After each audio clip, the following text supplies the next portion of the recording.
YouTube, want to give a big war eagle to everyone. Again, it's Kennard Vernon Stewart here for the podcast and Auburn Football Sports Talk. Go ahead and like this video, comment, and subscribe to Vernon Speaks Sports Auburn. I know that's a long name, guys, but kind of stuck for now. And as always, it's great to be an Auburn Tiger, War Eagle.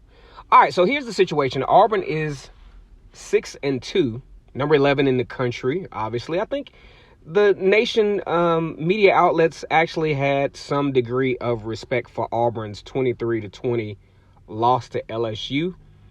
A game that most folks surrounding the Auburn program, albeit fans, administrative folks, or whatever, probably thought that that's a game that Auburn at least could have won, and rightfully so.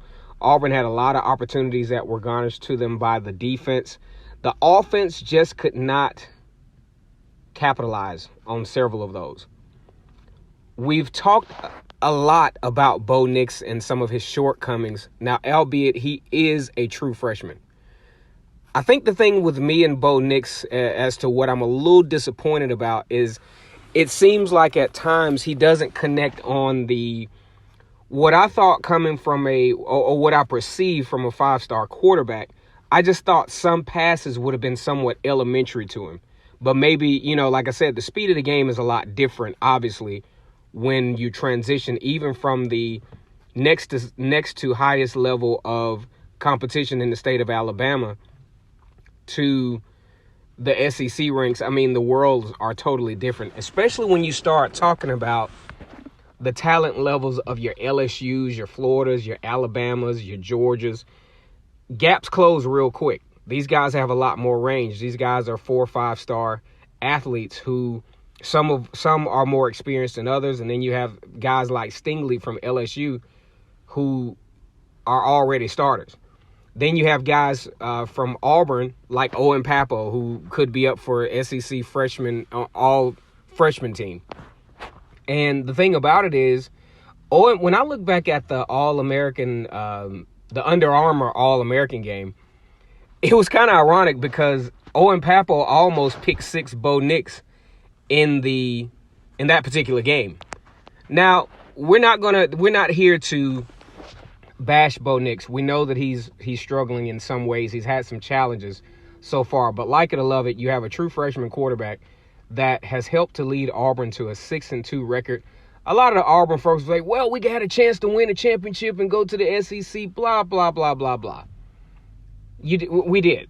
I mean, Auburn really did. But at this point, when you look at the totality of circumstance and you look at what the odds outcome-wise for this season, based on the schedule, based on all of those totality of circumstances, 6-2 is about where you probably would have been.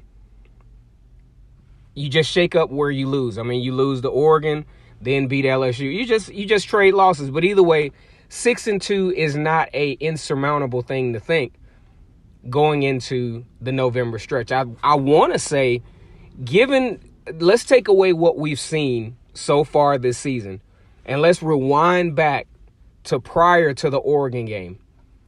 Get all of the bias that you have out of your mind now and go back to the Oregon game, look over that schedule, and write in the comment section what you really, truly thought record-wise you thought Auburn would be based on everything you didn't know at that time. And I guarantee you it will be at best around where Auburn is. So, getting to my point, though, I think it's time for the offensive line to really, they're going to have to come with it, man. I mean, they really are going to have to man up. They're really going to have to put some things on the line in order for this offense to thrive. I don't think overall the offensive line has done this particular offensive effort a lot of justice. Number one, this is a relatively veteran group, especially from a tenure standpoint. These guys have been around for a while. But the result thereof is very grossly inconsistent.